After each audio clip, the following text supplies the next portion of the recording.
ચૈત્રી પૂનમના પાવન પર્વે માં બહુચરના દર્શનાર્થે જઈ રહેલા માઈ ભક્તો કાળમુખા અકસ્માતનો ભોગ બન્યા છે। મહેસાણા જિલ્લા બહુચરાજી પાસે આવેલા નવા તેલવાડા નજીક 30 માર્ચની મોડી રાત્રે એક બેફામ ટ્રક ચાલકે પદયાત્રીઓના સંઘને અડફેટે લેતા આરેરાટી વ્યાપી ગઈ છે। આ કરુણ દુર્ઘટનામાં 2 માઈ ભક્તોના ઘટના સ્થળે કમકમાટી ભર્યા મોત નીપજ્યા છે, જ્યારે અન્ય 7 શ્રદ્ધાળુઓ ગંભીર રીતે ઇજાગ્રસ્ત થયા છે। બંને મૃતકોની અંતિમ યાત્રામાં આખું ગામ ઉમટ્યું હતું।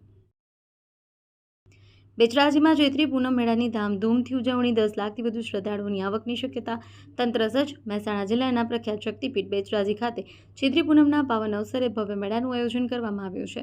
31 માર્ચથી 2 એપ્રિલ 2026 સુધી ચાલનાર મેળામાં અંદાજે 10 લાખથી વધુ શ્રદ્ધાળુઓ ઉમટી પડે તેવી સંભાવના વ્યક્ત કરવામાં આવી છે।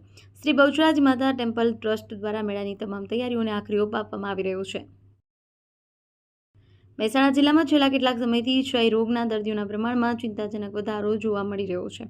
સરકારી આંકડાઓ મુજબ વર્ષ 2025માં જિલ્લામાં 1355 ક્ષયના દર્દીઓ નોંધાયા, જેની સામે વર્ષ 2026ના પ્રારંભિક ગાળામાં જ અત્યાર સુધીમાં 1241 જેટલા દર્દી સરકારી ચોપડે નોંધાઈ ચૂક્યા છે। આંકડાઓ પરથી સ્પષ્ટ થાય છે કે જિલ્લામાં ટીબીનું સંક્રમણ વધી રહ્યું છે। કડીમાં 25 દિવસ અગાઉ એક યુવાન પર થયેલા હિચકારા અને અમાનવીય હુમલાના વિરોધમાં સમગ્ર ક્ષત્રિય સમાજમાં ભારે રોષ જોવા મળી રહ્યો છે।